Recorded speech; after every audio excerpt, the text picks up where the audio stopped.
Mi hermano nos traicionó por dinero. Mi padre ya lo había descubierto, pero no pudo advertirnos a tiempo. Durante años pensé que mi hermano era una persona egoísta. Ahora sé que fui demasiado amable con él, porque egoísta habría sido quedarse con más dinero del que le correspondía. Lo que hizo fue mucho peor. Mi hermano se llama Marcos. Tiene 34 años, yo tengo 30. Desde niños fuimos completamente diferentes. Yo era el responsable, Marcos siempre estaba metido en problemas. De adolescente vendió el auto de mi padre y mintió diciendo que alguien se lo había robado. A los 20 años pidió dinero prestado a varios familiares y nunca lo devolvió. A los 25 abandonó 2 trabajos seguidos porque, según él, no soportaba trabajar para gente incompetente. Y aún así, mi madre siempre lo defendía. Es tu hermano, ese es su carácter, algún día madurará.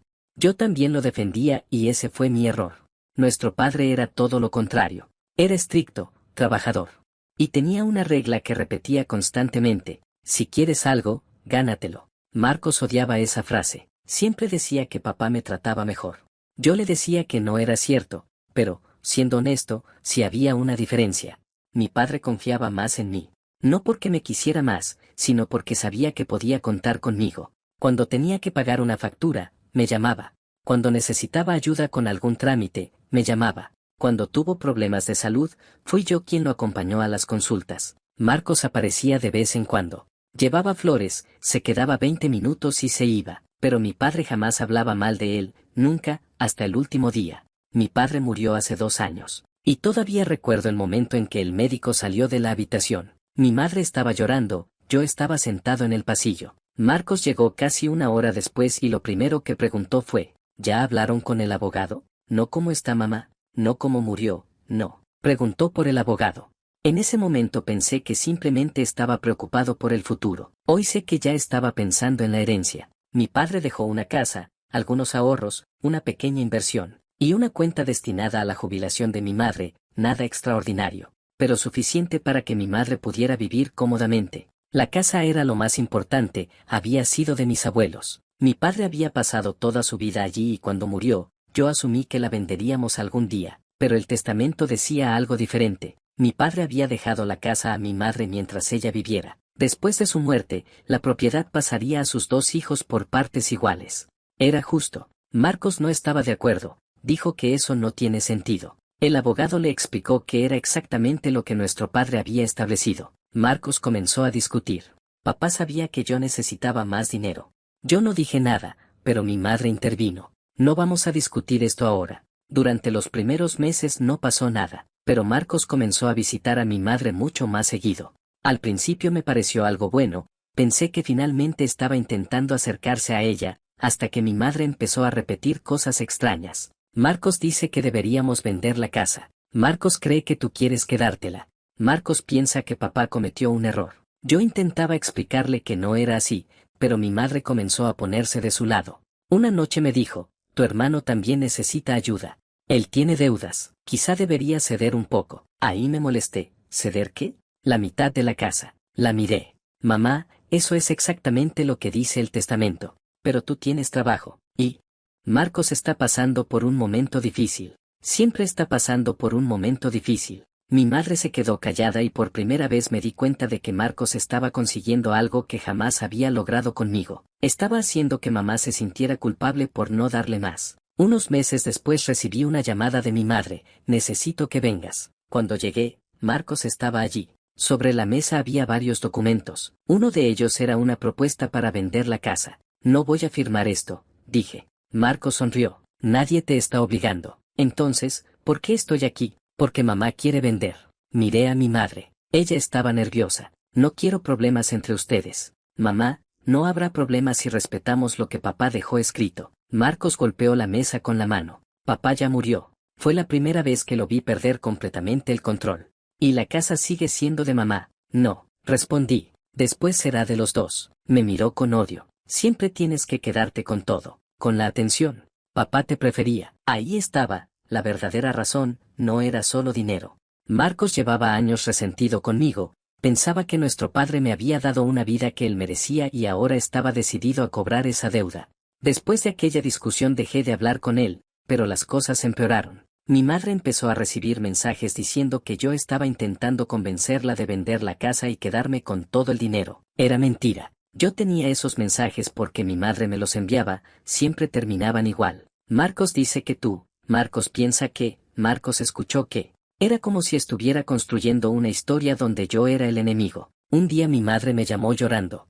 ¿Es verdad que quieres que me vaya de la casa? Me quedé helado. ¿Quién te dijo eso? Marcos. Mamá, jamás te pediría eso. Pero ella ya no sabía qué creer y entonces ocurrió algo todavía peor. Recibí una carta de un abogado. Marcos había iniciado un proceso para cuestionar el testamento. Su argumento era que nuestro padre no estaba en condiciones de tomar decisiones cuando lo firmó. Era falso, yo había estado allí cuando lo firmó, mi padre estaba completamente lúcido, pero Marcos tenía algo. Un documento médico. Según ese documento, nuestro padre había tenido problemas cognitivos durante sus últimos meses. Me pareció extraño, así que conseguí una copia, y descubrí que la fecha del informe era posterior a la firma del testamento. Eso no tenía sentido. El documento que Marcos utilizaba para cuestionar el testamento hablaba de una condición que nuestro padre todavía no tenía cuando lo firmó. Ahí entendí que algo no estaba bien. Investigué quién había solicitado ese informe y apareció un nombre, un médico que nunca había atendido a mi padre. Llamé al hospital,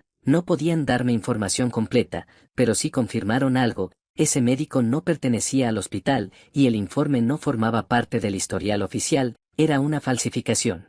Llevé todo al abogado. La situación cambió completamente, pero todavía no sabíamos quién había creado el documento, hasta que encontré algo en una caja de mi padre. Un viejo cuaderno. Mi padre tenía la costumbre de anotar absolutamente todo. Fechas, contraseñas, gastos e incluso pequeñas discusiones familiares. En una de las últimas páginas había escrito: Marcos volvió a pedirme dinero. Debajo había una cantidad. Y otra frase: le dije que no. Unas páginas después: me preocupa que esté metido en algo serio. Y finalmente, si algo me pasa, que nadie permita que Marcos venda la casa. Me quedé mirando esa frase durante varios minutos. Mi padre sabía que algo ocurría, pero había una última anotación. 3 días antes de morir, decía: encontré los documentos. No explicaba cuáles, solo eso: encontré los documentos. Le llevé el cuaderno al abogado. Empezamos a investigar, y entonces descubrimos algo que hizo que mi estómago se revolviera. Marcos tenía deudas mucho mayores de las que sabíamos, había pedido préstamos usando como garantía una propiedad que no le pertenecía, nuestra casa. Había intentado convencer a un prestamista de que, después de la muerte de nuestro padre, él recibiría la propiedad, por eso necesitaba que la casa se vendiera. No quería ayudar a nuestra madre, necesitaba el dinero para evitar que sus acreedores fueran tras él. Pero había algo aún peor: los documentos falsificados no los había creado para quedarse con la casa. Los había creado para hacer parecer que nuestro padre había cambiado su testamento poco antes de morir. Un nuevo documento dejaba prácticamente toda la propiedad a Marcos. Y había una firma, la firma de mi padre. Por supuesto era falsa. Cuando confrontamos a Marcos, negó todo. Hasta que el abogado puso sobre la mesa las pruebas, las deudas, los documentos, los mensajes, las transferencias, el falso informe médico, la supuesta modificación del testamento, todo. Marcos se quedó callado. Mi madre comenzó a llorar y entonces ocurrió algo que jamás olvidaré. Marcos miró a mi madre, no a mí, a ella, y dijo: mamá, si tú no me ayudas, voy a perderlo todo. Mi madre respondió: ya lo perdiste. Fue la primera vez que la vi dejar de defenderlo. Marcos terminó admitiendo parte de lo ocurrido, no todo. Nunca quiso reconocer que había falsificado la firma, pero las pruebas eran suficientes. El tribunal invalidó los documentos falsos. La casa permaneció bajo las condiciones originales del testamento y los acreedores de Marcos finalmente fueron tras él. No voy a mentir, durante mucho tiempo quise que sufriera,